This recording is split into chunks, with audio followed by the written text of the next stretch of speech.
Bonjour et bienvenue sur cet épisode d'Action Louange. Aujourd'hui, j'ai le privilège d'avoir une conversation avec Samuel Olivier. J'ai travaillé beaucoup avec Sam sur la traduction de chants avec LTC. Sam, c'est un compositeur bien connu dans le milieu chrétien. Il est aussi responsable de louange en plusieurs endroits. Souvent, quand je travaillais avec lui, j'étais vraiment impressionné par sa connaissance biblique. On va discuter aujourd'hui de le premier chapitre de Éphésiens. Sam est beaucoup inspiré sur l'idée de louange et adoration par le premier chapitre d'Éphésiens. Donc, on va parler de ça davantage. On va aussi discuter un petit peu sur sa compréhension sur le mot louange et adoration dans la Bible. Alors maintenant, ma conversation avec Samuel Olivier. Let's go.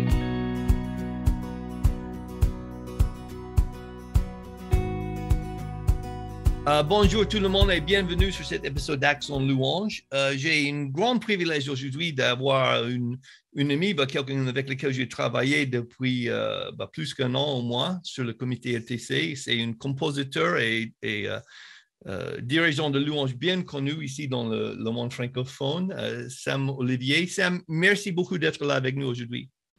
C'est avec grand plaisir. Bonjour à tous. Donc, Sam, je sais que, surtout pour la plupart des gens qui écoutent ce podcast, ils sont déjà, ils te connaissent déjà, surtout tes chants, ils ont vu la vidéo, Ciel Collective et tout, mais donne-nous un petit peu de ton histoire, ton parcours, comment tu es arrivé là où tu es et ce que tu fais maintenant et tout. Je suis né dans une famille chrétienne. J'ai passé un peu toute mon enfance et puis mon adolescence dans l'église ou dans des camps chrétiens, des choses comme ça. J'ai très vite été rattrapé par la musique. Mon père était musicien, il était flûtiste. De très bon niveau et les années 80 c'était un peu le début des groupes de louanges en francophonie et mon père du coup à l'époque la flûte c'était encore un peu à la mode et puis mon père était très doué pour improviser en fait avec son instrument et donc il a tourné avec plusieurs musiciens à l'époque comme Sylvain Frémont ou Corinne Lafitte. Il y avait le groupe Flamme dans le sud de la France. Et donc, c'était habituel pour moi, en fait, d'avoir mon père qui partait les week-ends et puis qui allait jouer et qui nous racontait un peu ses expériences de louange aussi en revenant. Et mes parents étaient très impliqués dans notre petite église pour tout cet aspect du service de la louange. Et pour eux, c'était bien plus qu'un aspect musical. C'était vraiment permettre une rencontre avec Dieu au travers de la musique et du chant. Et pour eux, c'était aussi vraiment quelque chose qu'on vivait en famille et qui n'était pas juste ce que mon père devait faire avec sa flûte. Il y avait vraiment quelque chose où c'était une des missions pour lesquelles on était sur Terre, c'était de louer Dieu et de pouvoir le faire avec d'autres. Et j'ai grandi, j'ai fait du piano, ça me plaisait pas trop au début, mais à un moment, j'ai compris que je pouvais inventer mes propres chansons et les jouer au piano. Et donc là, ça commençait à être intéressant. J'avais 14-15 ans. J'avais pas tout à fait trouvé mon but dans la vie, mais quand les premières fois où j'ai écrit une chanson et où je pouvais la jouer et jouer une chanson terminée, tout à coup, j'avais l'impression d'être très vivant et d'avoir trouvé ce pourquoi j'étais là. Et je jouais dans mon église régulièrement parce que mon père m'avait recruté. Et puis quand je suis devenu adulte, je suis monté sur Paris. Et là, c'était à la fois un choc à titre individuel parce que je quittais mon cocon familial chrétien dans lequel j'avais passé toute mon enfance et ma jeunesse. Et j'arrivais tout seul dans la grande capitale parisienne. Donc c'est vraiment le moment, quand tu as grandi dans une famille chrétienne comme ça, où tu vois en fait ce qui a marqué et ce qui n'a pas marqué en fait. Est-ce que tu as vraiment vécu quelque chose avec Jésus dans les années précédentes ou pas? Et puis ou est-ce que tu vas tout laisser tomber et partir faire autre chose quoi? Et puis c'est aussi un moment où tu testes pas mal de choses que tu as répétées, qu'on t'a dit, mais que tu as jamais essayé par toi-même. Là, tu as l'occasion de dire, est-ce que Dieu, c'est vraiment mon Dieu ou est-ce que c'est le Dieu de mes parents? Et ça a été vraiment ça. Et heureusement, j'ai été bien accompagné dans cette période-là parce que j'ai rejoint une église sur Paris Moi, j'avais grandi dans une église chez les baptistes et puis je suis arrivé dans une église réformée à Paris qui était évangélique et très ouverte sur le Saint-Esprit dans le 20e arrondissement. Et j'ai été accueilli par pas mal de gens de l'église.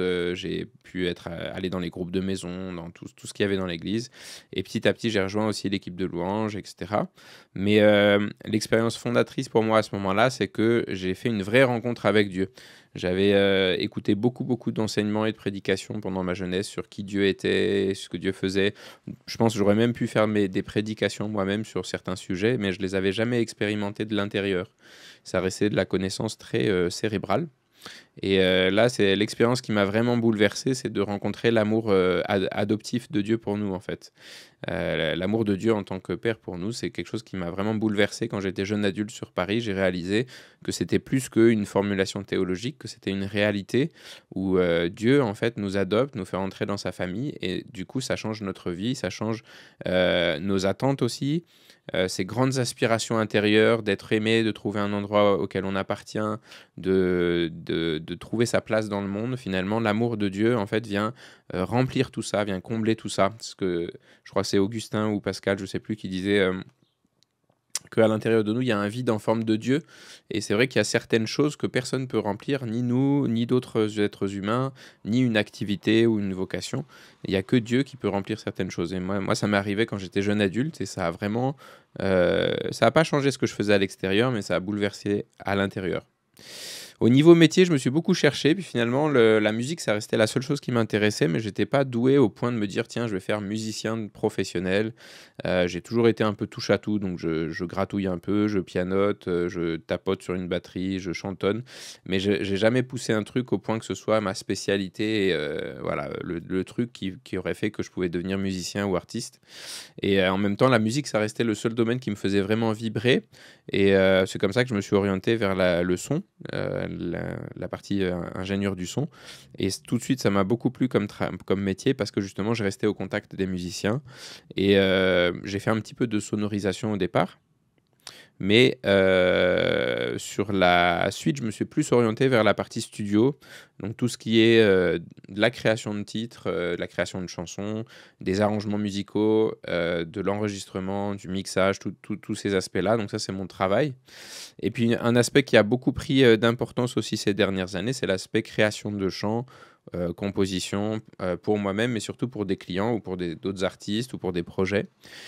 Et en parallèle, dans l'église, je me suis investi donc, dans ce service de louange et j'y ai trouvé aussi une forme de vocation, en tout cas d'appel à remplir pour moi-même, un service à remplir pour l'église. Et donc j'ai servi, j'étais responsable de la louange dans cette église que j'ai rejoint à Paris. On a rejoint une autre église aussi il y a quelques années sur Paris qui s'appelait le Centre Martin Luther King, qui est situé à Créteil, qui était une église plutôt issue du milieu pentecôtiste. Et puis la dernière étape de ce voyage, c'est que j'ai déménagé. Du coup là j'habite maintenant en Savoie et donc retour un peu à la case départ puisque j'ai rejoint une petite église baptiste là-bas. Et puis au fur et à mesure aussi de ces dernières années, une des choses qui a été assez marquante pour moi, c'est que le Seigneur m'a emmené un peu à visiter plein de familles chrétiennes différentes, des protestants, certains plus traditionnels, certains peut-être plus évangéliques ou plus charismatiques, et puis des catholiques. Et puis j'ai été amené vraiment à voyager dans beaucoup de familles chrétiennes différentes et à découvrir que il y a beaucoup de formes et de liturgies différentes, mais la base, en fait, le fait qu'on s'approche de Dieu, notre Père, au travers de Christ qui nous a sauvés, qui est mort à la croix, qui est ressuscité, qui déverse sur nous l'Esprit, ça, c'est une base, en fait, qui est commune pour tout le monde. Et l'amour pour Dieu et l'affection pour Jésus, c'est quelque chose qui est partagé très largement au sein des familles chrétiennes que j'ai visitées. Et j'ai compris que quand Dieu nous fait entrer dans sa famille, en fait, c'est pas à nous de décider qui en fait partie après. C'est Dieu qui décide et nous, on doit apprendre à s'apprécier les uns les autres ou à se supporter les uns les autres, comme dit Paul. Et en tout cas, c'est une richesse aussi finalement de découvrir d'autres approches de la foi chrétienne, d'autres approches du Christ et de pouvoir partager ça. Et de vivre aussi des temps de louange, donc ces temps justement où on vient, on met de côté un peu nos étiquettes et puis les choses qui peut-être nous définissent pour s'approcher de Jésus et pour le louer et l'adorer. Donc, j'ai lu sur son site web la manière que tu parles de la louange. J'ai trouvé très intéressant, surtout ton affection pour le premier chapitre de Éphésiens et comme ça a formé un petit peu ton point de vue sur la louange. Donc, c'est quoi exactement pour toi la louange et surtout la louange en commun quand l'Église se réunit ou quand le coin se réunit? Et comment est-ce que ces versets dans le premier chapitre Éphésiens a changé son mode de pensée sur la louange? Moi, le premier, on a souvent tendance à traiter la louange comme une matière un petit peu, une catégorie dans nos activités d'église. Il y a la prédication, il y a l'école du dimanche, et puis il y a la louange. Moi, régulièrement, je dis: ah, mais dimanche prochain, je fais la louange. Et donc, c'est comme si c'était un sujet comme un autre. Mais la Bible parle beaucoup de louange. Mais il y a beaucoup d'endroits aussi où elle parle de louange sans parler forcément de cet aspect musical et chanté ou communautaire. Euh, et quand on lit ce premier chapitre d'Éphésiens, la révélation de Dieu dans la Bible, elle est des fois compliquée à appréhender parce qu'elle est dispersée tout au long des 66 livres et des différents auteurs sur plusieurs milliers d'années. Et donc, il faut vraiment lire l'ensemble de la Bible et puis l'étudier assez longuement aussi pour avoir une compréhension un peu de toute la révélation de l'évangile de Jésus-Christ au travers de la Bible.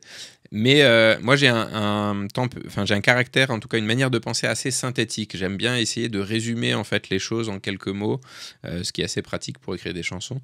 Et Paul, il fait ça dans le premier chapitre d'Éphésiens. Paul, il est connu pour avoir des longs développements avec plein de phrases très longues, en fait, sur certains, dans la lettre aux Romains, par exemple. Mais dans ce premier chapitre d'Éphésiens, en quelques versets, c'est comme si... Un peu comme quand Jésus il s'est approché de ses disciples, il dit: bon, je vais arrêter de vous parler en parabole, je vais vous dire clairement pourquoi je suis là. Et là, Paul il dit: je vais vous expliquer le secret du plan de Dieu depuis la création du monde en quelques mots, vous allez comprendre.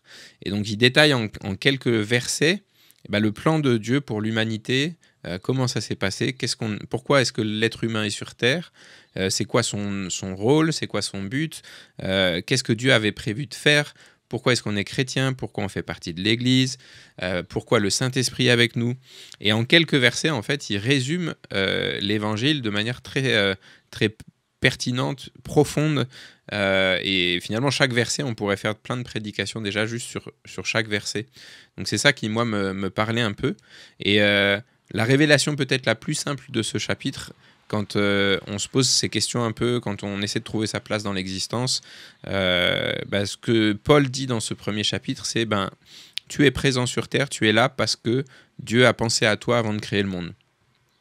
Donc c'est une manière de concevoir la vie qui est assez finalement centrée sur l'être humain, mais qui est assez aussi centrée sur Dieu, puisque finalement Dieu est l'origine en fait de tout. Et la raison pour laquelle tout existe, c'est parce que Dieu a choisi en fait l'être humain pour le placer dans cet univers. Et l'objectif en fait de Dieu en plaçant l'être humain dans l'univers, c'est de créer un partenaire de relation en fait, de créer quelqu'un avec qui il allait pouvoir être en relation, avec qui il allait pouvoir échanger, avec qui il allait pouvoir partager son amour. Et c'est quelque chose qui est vraiment un dialogue en fait. C'est pas juste quelque chose où Dieu nous impose son amour et on n'a pas d'autre choix que de l'accepter. Et c'est tout l'enjeu de notre vie sur Terre aussi. Si on n'avait pas la possibilité de refuser l'amour de Dieu, on serait juste des robots ou des petites peluches ou des animaux domestiques. On n'aurait pas vraiment notre mot à dire. Mais quand Dieu a décidé de nous créer, il nous crée avec la possibilité d'accepter en fait son amour ou de le refuser.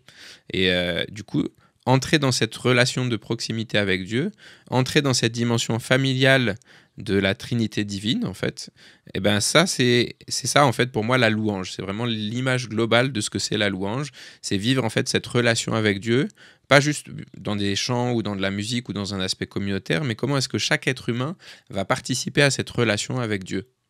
Et à certains moments, ça va se traduire effectivement à titre personnel ou à titre communautaire, avec des chants, avec de la musique. C'est quelque chose que je développe aussi en fait quand j'en parle. La Bible, elle est pleine de musique et de chants, et elle explique aussi comment est-ce que ça prend place, comment est-ce que ça devient de la louange en fait tout ça. Mais ça prend place dans une image beaucoup plus large.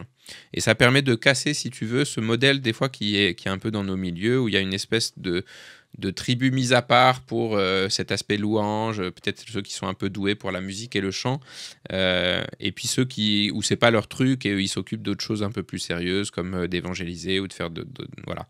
La Bible, elle est très claire sur le fait que la louange, c'est la destinée de chaque être humain. Qu'il soit bon en musique ou qu'il soit pas bon en musique, c'est pas un problème, parce que la louange, c'est plutôt une affaire de relation, de cœur à cœur avec Dieu, et ça, c'est quelque chose qu'on est appelé à vivre sur terre, mais surtout, c'est notre destinée aussi éternelle. Et la Bible, elle est claire que quand on sera réunis avec Dieu, quand on sera réunis avec Christ, on va louer et adorer Dieu, en fait, pour l'éternité. Donc, c'est quelque chose qu'on doit aussi... il vaut mieux qu'on s'y habitue un petit peu sur terre, parce que c'est quelque chose qui va nous occuper pour longtemps. OK, très bien. Bah, une chose que j'avais appris de toi, après longtemps d'avoir travaillé ensemble dans une réunion LTC pour valider les traductions de chants, c'est que tu es quelqu'un qui connaît bien ta Bible. J'étais toujours impressionné. Tu n'arrêtes pas de sortir. Oui, mais tu sais, en Ésaïe, machin, ou en Jean 3, il y a... Tu connais bien ta Bible. Et donc, j'aimerais bien avoir, quand tu parles de la louange, une chose, moi, comme toi, je parle pas mal de ce sujet dans les endroits divers, différents, dans les églises différentes. Comment, pour toi, est-ce que la Bible nous explique la louange et l'adoration, parce qu'ils sont liés, mais ils ne sont pas exactement la même chose, ce n'est pas le même mot en hébreu ni en grec. Et j'aimerais bien avoir, comment tu expliques ces choses quand tu parles de ça? Alors, la louange et l'adoration, de plus en plus, quand je me déplace du coup dans des églises ou dans des groupes de louanges, quand je fais des formations, je commence toujours par ce chapitre d'Éphésiens 1 parce que pour moi, c'est vraiment la toile de fond. Et puis ensuite, je développe un peu plus. Alors, je ne suis pas spécialiste en hébreu et en grec, donc quand je sors un mot en hébreu et en grec, en général, c'est que j'ai été chercher sur Internet. J'ai pas fait d'études dans le domaine, mais je m'en sers des fois. Et après, mon approche de la différence entre la louange et l'adoration, elle est sur plusieurs niveaux. Une des choses que je développe pas mal sur cet aspect louange, c'est qu'il y a un aspect vraiment d'utilisation de notre bouche, en fait. C'est Hébreux chapitre 13, verset 15, qui nous dit que offrons à Dieu sans cesse un sacrifice de louange, c'est-à-dire le fruit de lèvres qui confesse son nom.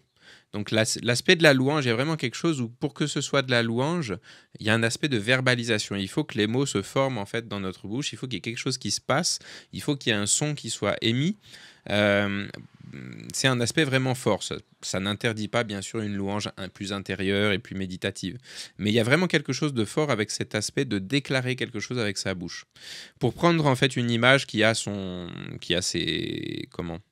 ses défauts, hein. Mais pour décaler ça peut-être sur une autre relation, dans une relation de couple par exemple, quand on va parler de louange par exemple, quand je vais parler de mon épouse et que je vais dire comment je la trouve magnifique, merveilleuse, et je ne vais pas juste en parler quand elle n'est pas là, ce qui est déjà bien, mais aussi quand elle est là, et je vais lui dire, mais tu sais, ma chérie, tu es magnifique, tu es merveilleuse. Et le fait de célébrer les qualités en fait de mon épouse, de dire pourquoi est-ce que je l'aime, bah, finalement, c'est une forme de louange.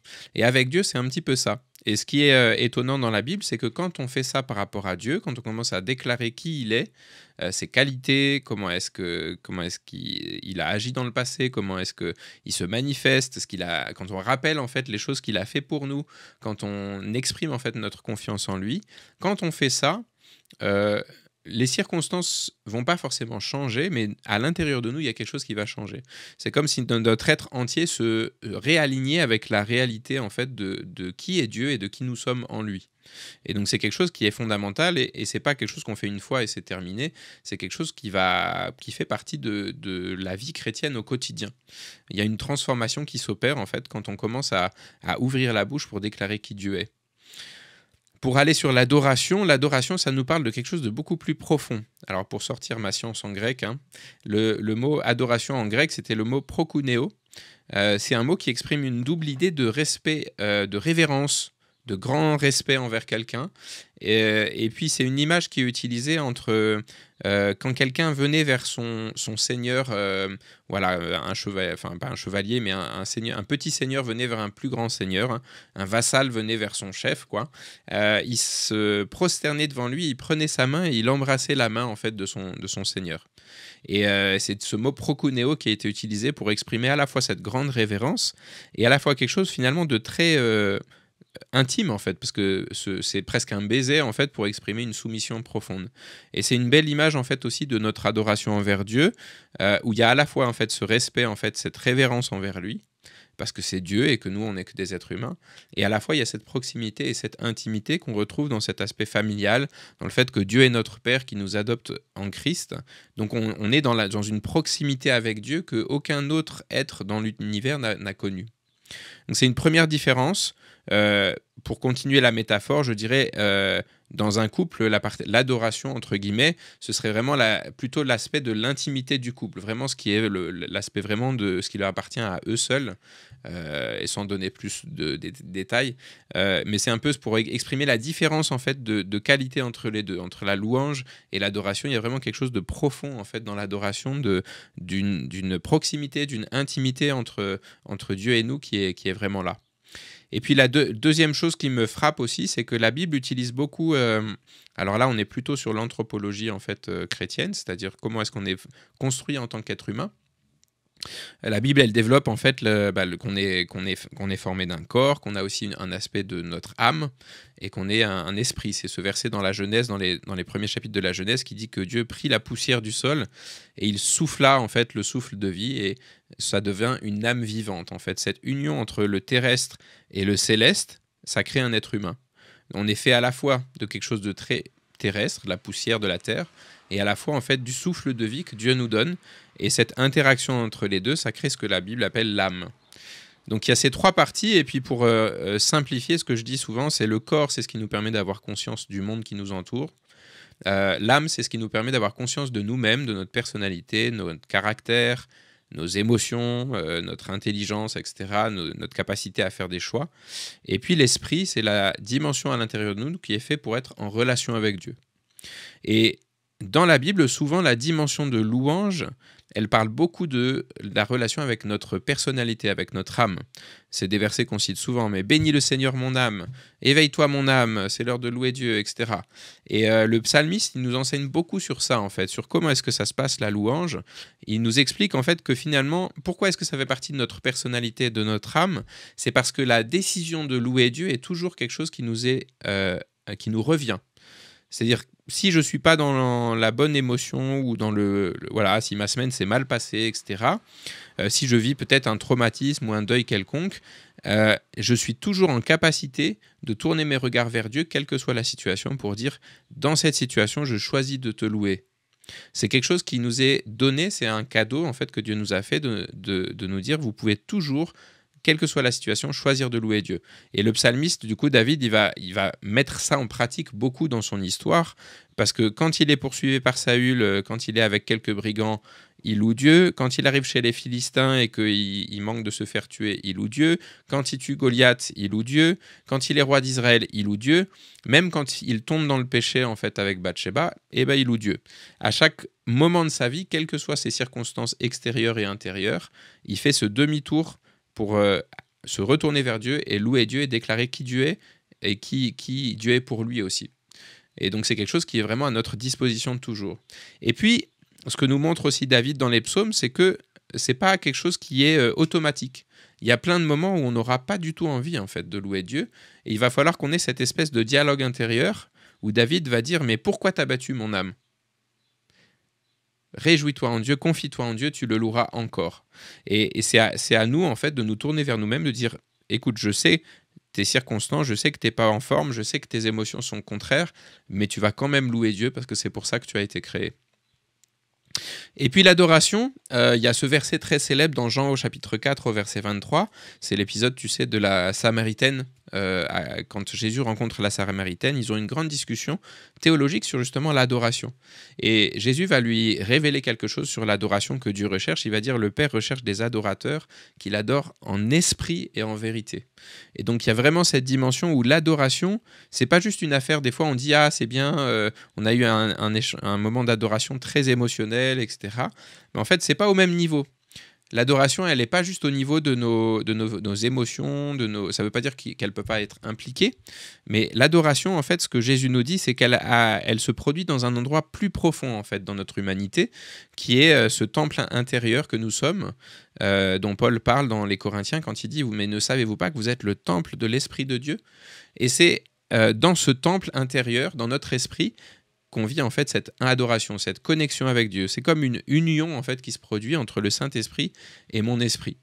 Au point que la Bible, elle explique que dans l'union avec Dieu au travers de son esprit, ben finalement, il y a vraiment cette unité qui est difficile à séparer en fait. On communie avec Dieu d'une manière vraiment spéciale au travers de l'adoration. Et ça, c'est quelque chose qu'on peut vivre à la fois à titre personnel, mais aussi dans les temps communautaires qu'on peut avoir. Et ça peut se produire sur des chants, dans nos temps communautaires, des chants calmes comme des chants rapides. Hein. C'est pas forcément... dans certains milieux, on dit la louange, c'est les 3 premiers chants très rapides, et puis l'adoration, c'est les 2 chants calmes de la fin. C'est beaucoup plus complexe que ça, en fait. Oui, c'est juste pas biblique. J'ai dit souvent, biblique ça, c'est très joli, sauf que c'est juste pas biblique. Donc finalement, c'est très riche. Dans l'Ancien Testament aussi, alors j'ai pas fait l'étude approfondie, mais il y a, pour le mot louange, tu as 6 ou 7 mots différents. Oui, c'est ça. Et ce qui est intéressant, c'est que c'est des mots qui souvent sont très connectés avec une posture du corps. Il y a un mot spécial pour s'agenouiller, se prosterner. Il y a un mot spécial pour éclater en louange. Il y a un mot spécial pour lever les mains. Et ce que dans la mentalité juive dans l'Ancien Testament, c'était pas possible, par exemple, de dire « Seigneur, je me prosterne devant toi » et de rester debout. C'est comme si tu créais un non-sens dans l'univers, en fait. C'est-à-dire que soit ce que ta bouche dit, tout ton être est aligné pour le vivre, soit tu te tais, en fait. Mais tu dis pas quelque chose... Hein, c'est la blague qu'on fait souvent, mais quand on chante « Jeunes et vieux se réjouiront ensemble » et qu'il y a juste les lèvres qui bougent, ça va pas, en fait. Quand on dit qu'on danse de joie et qu'on reste statique, ça va pas. Il faut que tout notre être soit aligné, en fait, dans cette louange et cette adoration envers Dieu. Voilà un petit peu les différentes idées que je développe souvent. Sur la louange et sur l'adoration un peu.